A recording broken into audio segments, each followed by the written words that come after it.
Hello and welcome to the Stateside Soccer Show. My name is Jordan Wiegand. Logan not with me today. He had some, car issues, technical issues. So he couldn't make it to today's show. So just me soloing here and celebrating as we have our first ever American and first ever MLS team to win the Concacaf Champions League. Seattle Sounders had done it. First Concacaf Champions League champions to hail from the MLS. Just an incredible achievement. All of the trophies they've won. There's really nothing left on their list except for, Leagues Cup when that starts getting going. So they will advance to the Club World Cup, which has been confirmed now to have one more tournament of just the 7 teams. I think we talked about that last week, how the last one was supposed to be the last one with 7 teams, and they were supposed to expand to 24. This one will be the last one with 7 teams before expanding to 24. So hats off to the Seattle Sounders and that monumental achievement as they beat Pumas 3-0 at Lumen Field to win 5-2 on aggregate. Rui Diaz in the 45th minute, Rui Diaz in the 80th, and Lodero in the 88th to seal it. Completely sealing the victory. Garth Lagerway, who has been just an absolute mainstay for the Sounders since 2015, where he has taken over the job of general manager back in 2015 and really has to be the best GM in Major League Soccer. It's got to be up there. With RSL, he took RSL to the CONCACAF Champions League final as well. He won an MLS Cup there as well. He departs for the Sounders, where he has won since 2015, right? We look at the 2015 era of Seattle Sounders, and what they have won since 2015 is 2 MLS Cups, 2016, 2019, and a CONCACAF Champions League. So in the steps before that, they were winning Supporter Shield, they were winning Open Cup. They had to get over the hump. He gets them over the hump in 2016. They win it again in 2019. They got to, finals in 17 and 21. Or no, finals in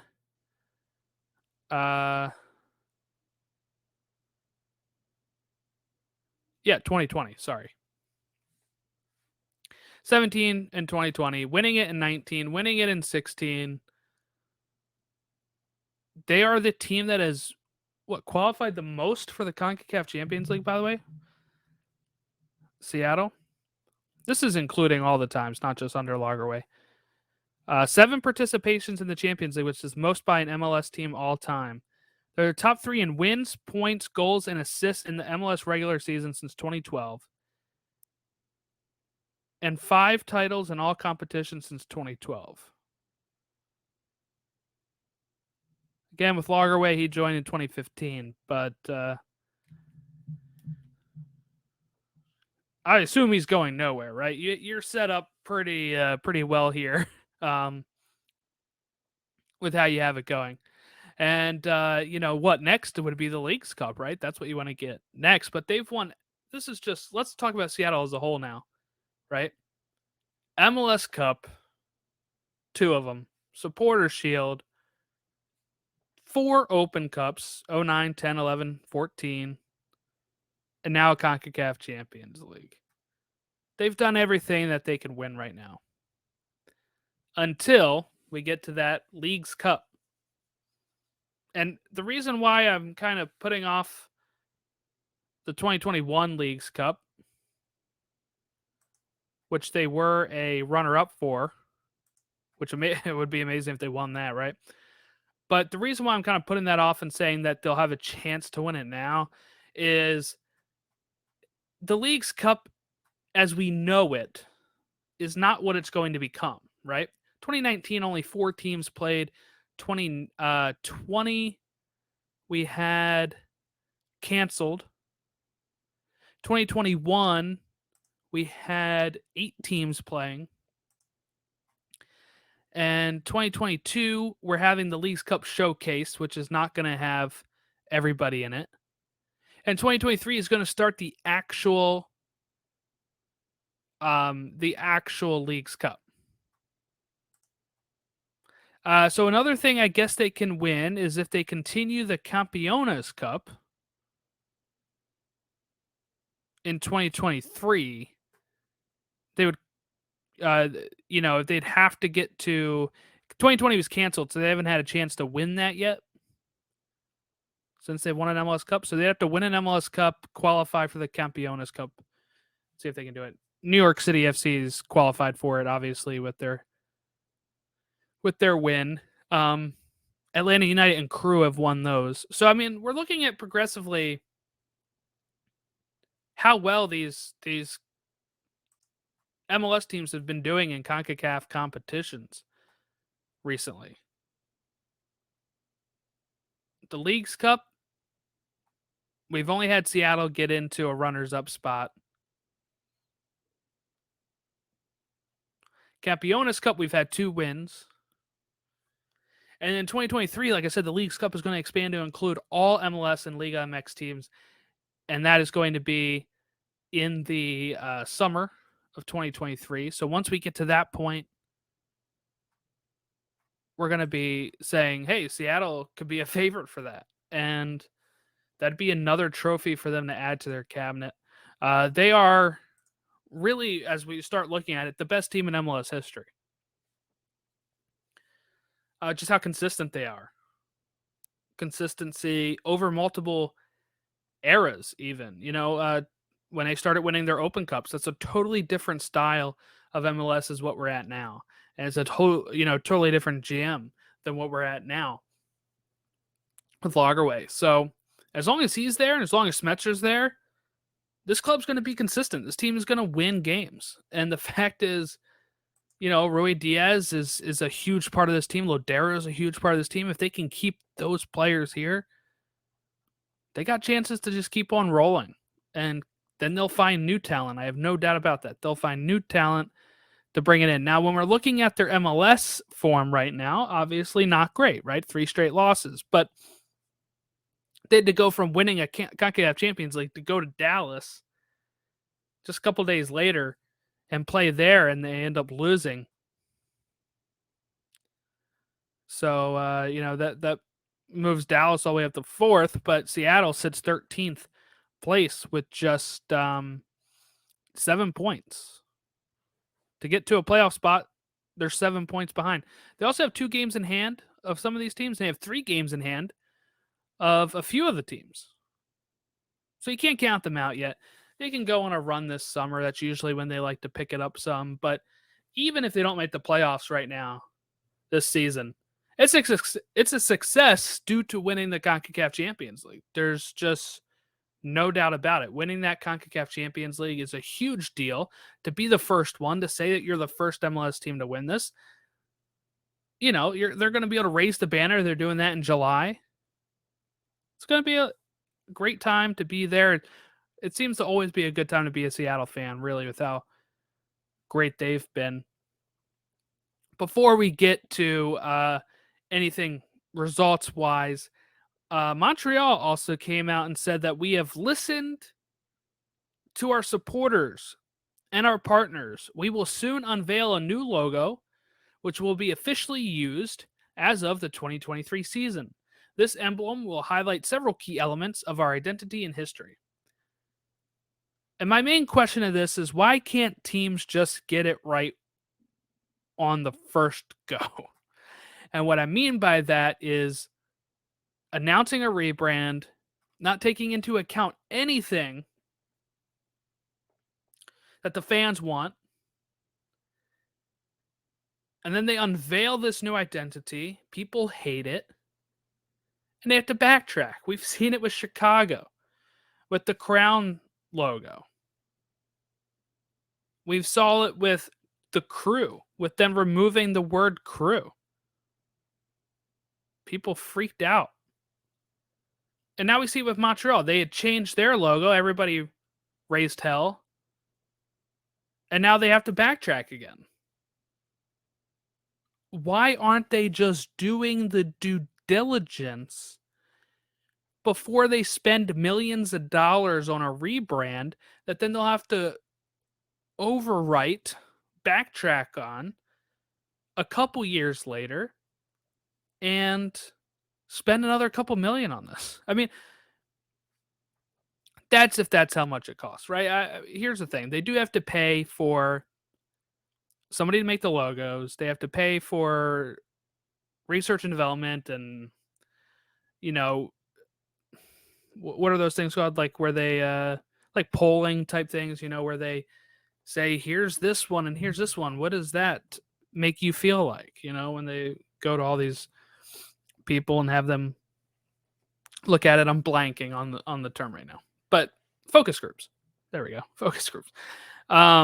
So they have to pay money on that. They have to pay money on, rebranding signage around the stadium. They have to, change the logo on. That means they're going to need a new jersey refresh, right? In 2023. If they've already started working on it, they have to backtrack. It's a whole lot of stuff. It's a whole lot of stuff to worry about that you shouldn't have to worry about. And here's the Montreal logo as we know it. If you're on the YouTube stream, you see it. Club de Foot Montreal. It's very plain. So it makes me wonder what they're going to do, because it doesn't sound like they're going to be bringing in fans to talk about this one either. Right? Like it just says, hey, we will soon unveil a new logo. So they've already done it. They've already done all of that work. And who knows how much fans actually had a say in this one either. And why aren't we just allowing them in on this? Chicago let them in on it, and they were able to backtrack from the Crown logo to this beautiful logo. I like it. I love it. I want some more of it. I want more like this and less of Montreal this. The Impact logo was fine as it was. Maybe they wanted to refresh it a bit, but I think you had to keep most of the basis of that Montreal Impact logo, but they went ahead and just completely rebranded. And we've kind of talked about this, is rebranding is not always going to fix the problem. Rebranding doesn't matter as much as winning on the field, right? I mean, New England rebranded. Last season, they had the crayon flag, and they made it to Supporter Shield champions, and they rebranded, and right now they're not doing so hot. That makes people not like the new logo. But also, when you get rid of all your history, when you get rid of all of your name, like the way Montreal Impact went back a while ago. This team was playing in the USL at some point.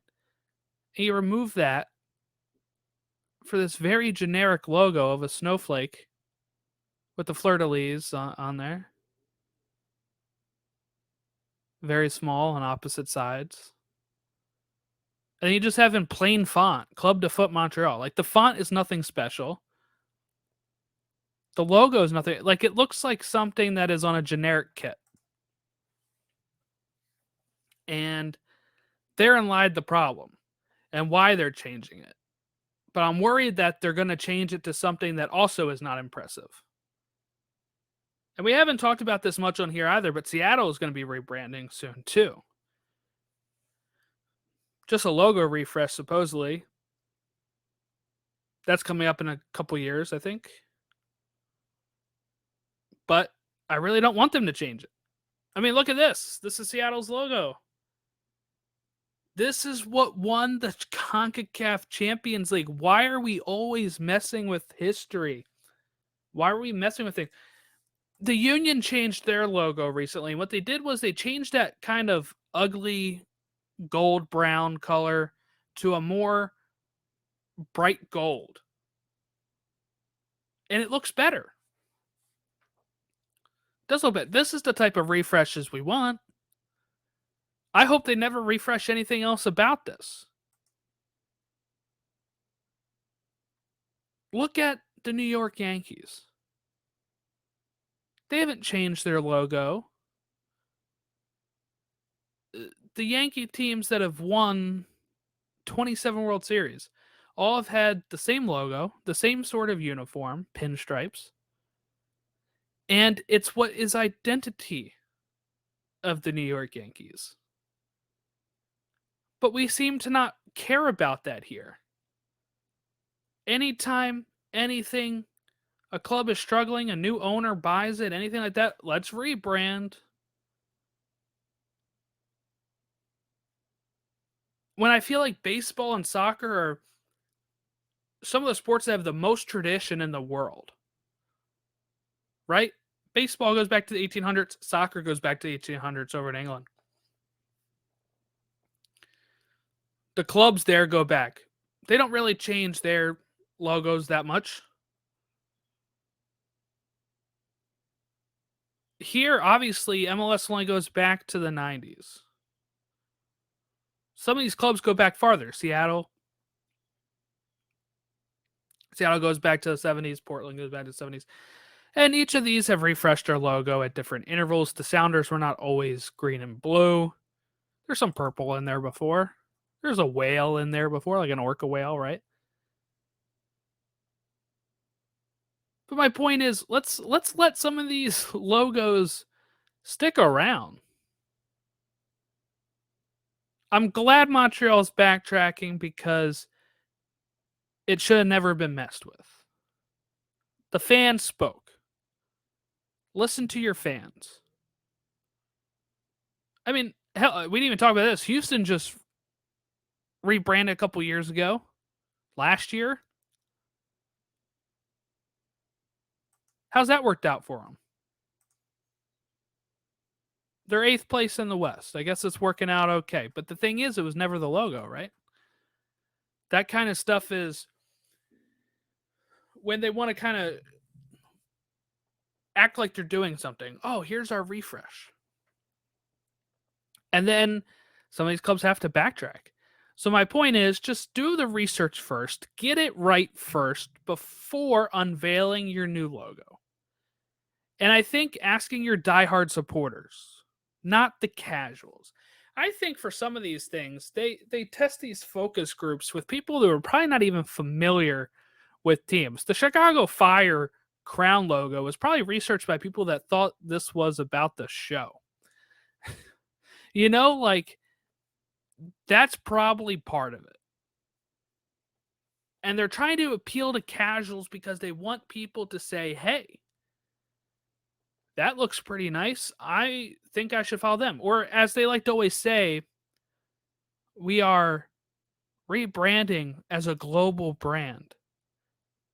And I've railed on that a few times on this show before because you shouldn't worry about a global brand until you're a pretty big brand in your market. Chicago was not a big brand in its market. Montreal, guess what? This logo doesn't make anybody outside of Montreal want to support this team any more than the old logo did. And they're finding that out now. And I'm very curious as we move on here. I don't want to take up too much time ranting, but I am very curious on what they'll come out with. And when they do, you'll see my thoughts on the Twitter and you'll see my thoughts on here. But let's get through some of these games because, before we do that too, Miles Robinson left the Atlanta game with an injury. Achilles. Torn Achilles. So he's down. Might miss the World Cup if we're looking at it from a U.S. men's national team perspective. And that It's a shame. We don't know how it's going to go. These things happen. I really wish we could get away from turf. Seattle may not have had too many problems with it, but actually, they had 2 people go down injured in the Concacaf Champions League final. But we've also had people leave injured in a lot of Atlanta games lately. And just studies show turf is not as good for some of these ankle ligament type of stuff. So I really wish we could move on from turf, but some of our biggest teams like Seattle and Atlanta share stadiums with football teams that are going to use turf. It's unfortunate.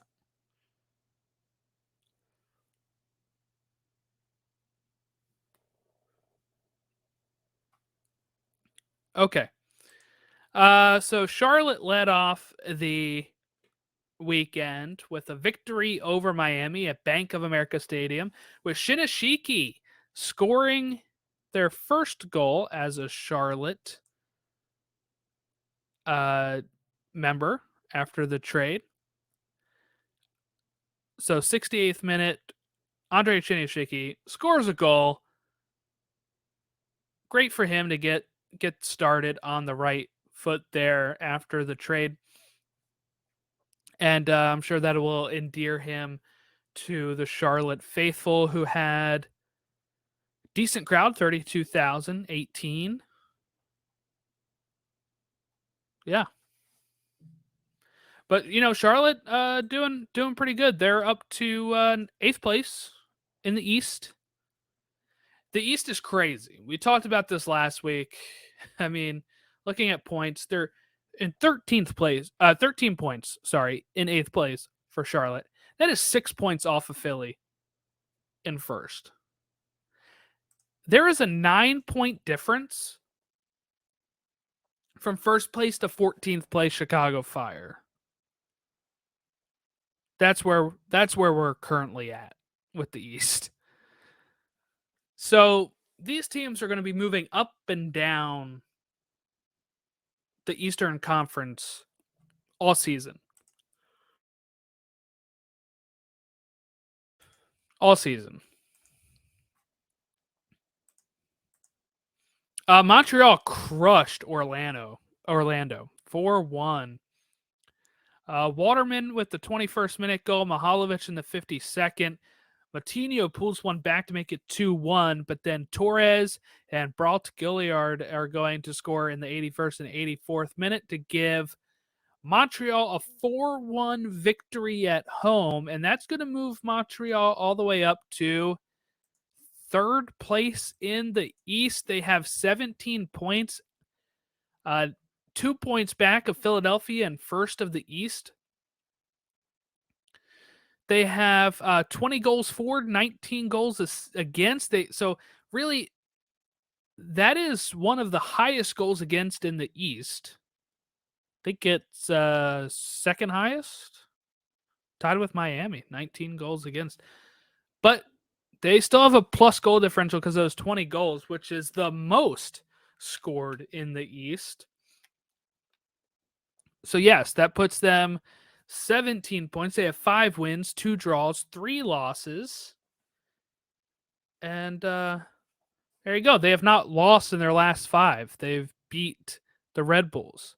They beat Vancouver. They drew at the Union. They beat Atlanta.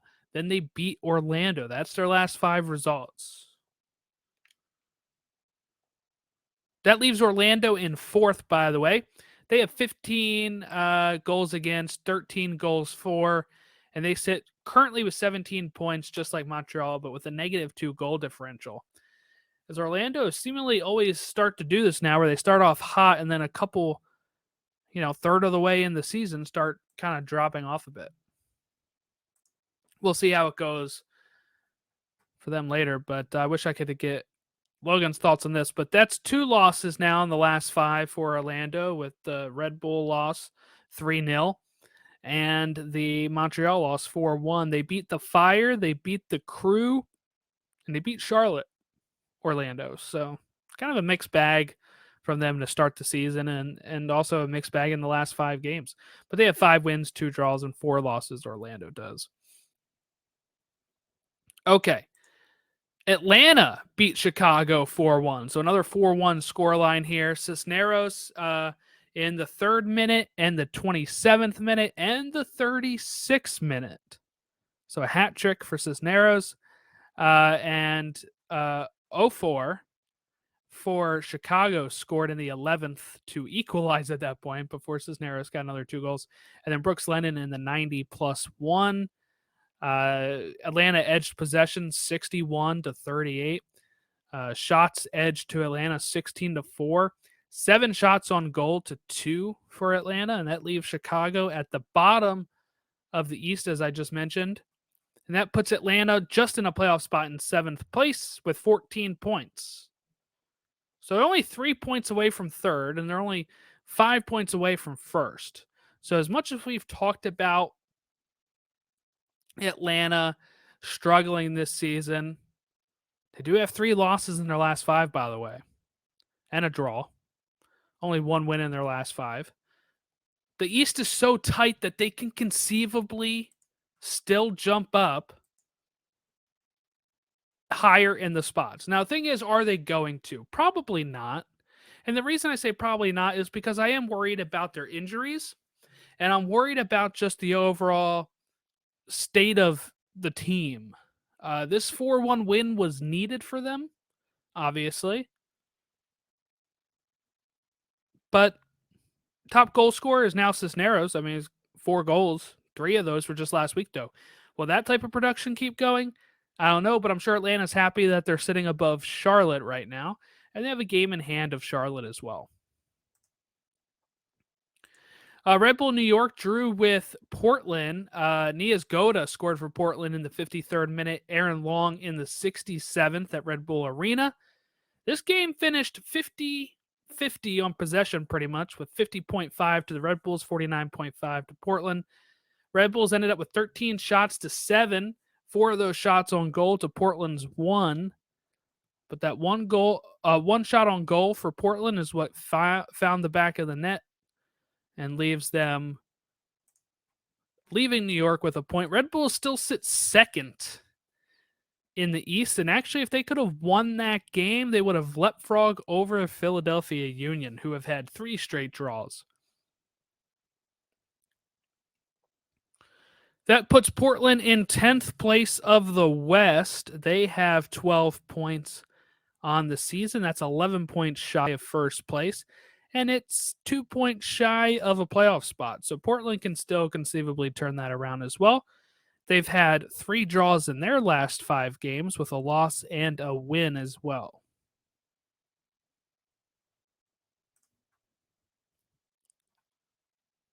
NYCFC drew with Kansas City at Citi Field. NYCFC have had only 9 games played. So they're 1 back of the top 3 and 2 back of 4th and 5th place in the East. But they have 14 points with 9 games played. So if they make up that game and win, they can get all the way up to 3rd. And if they win the other 2 games, or the other game they have in hand, they only have that one in hand of Orlando and Cincy, so they'd probably leapfrog both of those anyway. But Castellanos leads the team with scoring in 5 goals. They've won 3 straight before this draw. And again, it kind of comes to, I don't want to make fun of them for their goal scoring, I don't want to make fun of them for like jumping around stadiums right now. But what I want to point out with that is when you have multiple home stadiums, I feel like you lose your home advantage. So I'm not so sure that we can even say, oh, they had this one at home, they should have won this one. It's at Citi Field. They haven't played there too many times. It's kind of been a more thing recent the last 2 years. So I don't know how much we can really say that's a home field advantage. DC United got a much-needed win over Houston Dynamo 2-0. Uh, Taxi Fountas scored 2 goals in the 35th and 43rd minute to give DC the win at home. Pretty good victory for them. That puts DC United in 10th place with 12 points. And literally, a, they have 2 games in hand of some of the teams like Orlando and Cincy. They have 1 game in hand of Atlanta and Montreal, New York, and Philly. So, again, if they win that one, they could actually jump into a playoff spot. They're only 2 points back of NYCFC. And that's with 3 losses in their last 5, but they've also had 2 wins in their last 5 against New England, and then this one against Houston Dynamo. The Revs draw with Columbus at Gillette Stadium. Barry in the 27th minute. Then Jones in the 70th, Buxa in the 82nd, and then Hurtado is going to equalize for the Crew in the 89th minute. People very upset about Omar Gonzalez coming in the 84th minute because Omar Gonzalez just hasn't been good for a couple years now. He's going to come in. They're going to give up the tying goal, and it's just kind of rinse, wash, repeat for the Revs and Omar Gonzalez. So not great. Not really winning the fans over in New England. Minnesota hosted Cincinnati at Allianz Field, and Cincinnati is going to score the game 90 plus 3rd minute. It's Brandon Vasquez who is going to score that goal. And that's going to bump Cincinnati all the way up to 5th place with 16 points. They're only 3 points shy of the Union. Now, the Union have a game in hand. So does Red Bulls and Montreal. But that's pretty crazy. I mean, they're only 1 point back of Orlando City. And Cincinnati started off really bad. They've won 3 in a row, though, and Brandon Vasquez is their leading goal scorer. They beat Toronto. Back-to-back games. And then they just beat Minnesota United. Minnesota, who is in 7th in a playoff spot in the West right now with 14 points. That is 9 points back of 1st place. And about 2 points back of 5th and 5 points back of 4th. So if they're looking for a home playoff spot, they are 5 points back of that. They've played 10 games. Dallas beat Seattle 2-0. We kind of already talked about that a bit. Jesus Ferreira in the 65th minute, Paul Arriola in the 88th. That was at Toyota Stadium. Dallas sit 4th in the West. They've won 3 in the last 5 with 2 draws, so they have not lost in their last 5, and they are the only team in the West that can say that. Every other team in the West has lost in their last 5.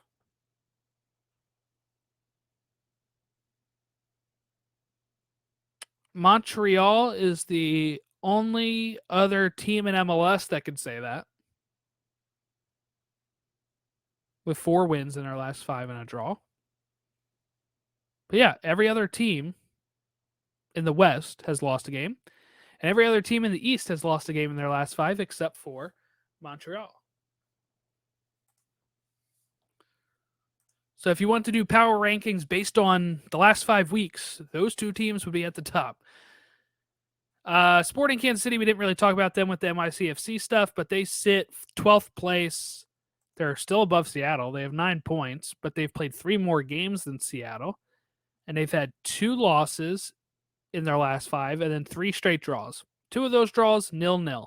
They're just not getting a lot of goal scoring. They've only scored 8 goals this season, which is close to lowest. Vancouver and Chicago both have 7. San Jose beat the Rapids at PayPal Park. Nathan scored in the 64th minute to give the Quakes the victory. That puts San Jose in 11th place. They have 9 points. They've played 10 games. And the Rapids, who won the West last year, sit 9th with 12 points. but that's 2 points shy of a playoff spot, 3 points shy of sixth place, and 7 points shy of a home playoff spot. But not looking good for the Rapids. 3 losses in their last 5. They have a win that was against Portland and a draw against Charlotte. LAFC drew with Philadelphia. This was a late one. I did not get to actually stay up for this, and I'll tell you why. I got my booster shot, and I guess that was stupid of me, but I went to bed at 9:30. Woke up at 11:20, turned it on, saw the Union were winning, and then fell back asleep until 2 o'clock when I woke up and saw it was finished 2-2. But Gazdag in the 9th minute to give the Union an early lead. Opoku is going to take an equalizer in the 56th minute. Carranza is going to score to take the lead again in the 67th, and Escobar in the 82nd minute. LAFC had more possession. They had more shots, 22-9. They had more shots on goal, 6-2. So as a Union fan, happy with the draw. I saw some Union fans upset that we blew a lead. LAFC is the best team in MLS right now by a mile. And we have not been good in the last 5 games, really. You know, we've had 3 straight draws, a loss, and a win against the Crew in the last month. And really, look, they've only lost 1 game all season. Carranza's doing great. We're just going to, they're going a little slow right now. They're going to get out of it. So if you're a Union fan listening in, relax. They'll figure it out. Vancouver beat Toronto with Ricketts scoring in the 90th minute. Yeah, Toussaint Ricketts in the 90th minute to give Vancouver a victory at home over Toronto. Vancouver sits bottom of the West. They've played 9 games. They've had 7 points. And Toronto sit 12th. So Toronto had gone up for a bit, and now they're falling back down. 4 straight losses for Toronto, 5-4 over NYCFC. They lost. Cincinnati beat them 2-1. Cincinnati beat them 2-0. Vancouver beat them 1-0. So pretty rough stretch for Toronto, who we thought was going to be most improved this year. Nashville gets a big win at home at Geodius Park. Romney in the 63rd minute, Sapong in the 90+2. Had 28,000 there in front of that for their first home victory in their new stadium. So Nashville have lost 3 games all season. They sit 6th place. They jumped back up into a playoff spot with this. They have 15 points. They're 4 points shy of a home playoff game. 8 points shy of first place. I think at this point we're all kind of thinking LAFC and Austin are who's going to be duking it out in the West, I think, for top spot as it currently stands. LA Galaxy and Dallas can get there. They both have 19 points to Austin's 20, and LAFC's 23, but looking pretty good. Speaking of Austin, they lose to LA Galaxy at Q2 Stadium. LA Galaxy, Marky Delgado in the 6th minute gives the Galaxy a huge victory. Austin sits 2nd place in the West. Galaxy sit 3rd. Galaxy are 1 point back of Austin. Now, Austin has scored 22 goals compared to Galaxy's 11, but that was Austin's first loss in the last 5 games here. They won 4 straight with beating Minnesota, beating DC United, beating Vancouver, and beating Houston before Galaxy put the stop to that. Galaxy have also had 1 loss in their last 5, but they also had a draw against the Fire in there and 3 victories.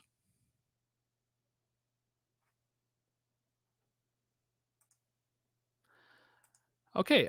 Then also on Wednesday, we didn't talk about this one yet, but on Wednesday before the MLS Cup the Concacaf Champions League final, Cincinnati had beat Toronto 2-0. Priso Mbongu, sorry, I think I messed that up. Scored. Priso Mbongu got a red card in the 6th minute, which was 4 minutes after Harris scored for Cincinnati. And then Acosta scored a penalty in the 57th minute to get a victory over Toronto at TQL Stadium. So I guess that was a makeup game for one of these teams, but Toronto's played 11 and so is Cincinnati. So it's just kind of weird scheduling. So coming up, Tuesday, May 10th is Open Cup. We got Orlando versus Philadelphia. That's on ESPN Plus. DC versus Red Bulls at 7:30. Miami hosting South Georgia on ESPN Plus as well. SKC hosting Dallas, and LAFC hosting Portland at 10:30.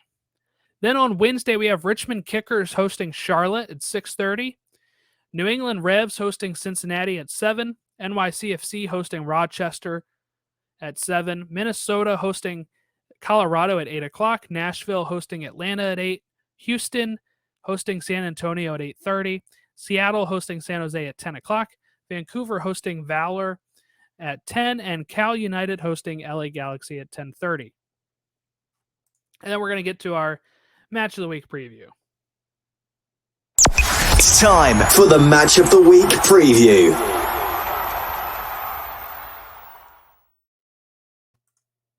All right, we have on the weekend Toronto versus Orlando at 3 o'clock. We have at 3:30 on Univision, TUDN, and Twitter, Colorado Rapids hosting LAFC. Charlotte hosts Montreal at 7 o'clock. NYCFC hosts the Crew at 7. Vancouver hosts San Jose at 7. 7:30, Philadelphia Union hosts New York Red Bulls. Chicago hosts Cincinnati at 8 o'clock. Miami hosts DC at 8. Houston hosts Nashville at 8:30. Salt Lake hosts Austin at 9:30. Portland hosts Kansas City at 10 o'clock. And LA Galaxy hosts Dallas at 10:30. All those games are on on ESPN Plus if it's not that Univision game. Then on Sunday, we have an ESPN doubleheader, 1:30 Atlanta, New England, and Seattle, Minnesota at 4 o'clock. For me, I'm going to be a little biased here. Philadelphia Union Red Bulls, 7:30 at Subaru Park is a big one for Saturday. We have the top two teams in the East going up against it. They've both been very good this year. Red Bulls are 1 point behind. Philadelphia are at home, so they have to get some points here. Get all three. Get that buffer between you and the Red Bulls. But for a Red Bull side, this is a big time for them to nab some points on the road. Philly has had 3 straight draws and a loss before that, so they're not in good form. Red Bulls have beat Orlando on the road. They beat Chicago on the road, so they can definitely win on the road. So if you're a Red Bull fan, you're thinking, this is pretty good. This is lining up pretty good for us to maybe give Philadelphia their second loss, the first loss at home of the season. All right. Well, we went through a lot there. So that's my Match of the Week preview. We have some more midweek games coming up next week. So we'll talk about that next Monday. But I just want to thank everybody for listening to our show here. Give us a follow on Twitter at Stateside Show, Facebook.com/Stateside Show, or Instagram at Stateside Show. You can also email us, statesideshow@gmail.com. Hopefully next week we have Logan back. I know he's getting ready for his trip to England. But yeah, I hope everyone enjoys these Open Cup games we have coming up. We got some good MLS teams entering the fray. We got them playing against some other big MLS competition. So let's see how it goes. that wraps us up here. So thank you all for taking the time. Hope everyone enjoys the soccer we have coming up this week, and we'll see you next time.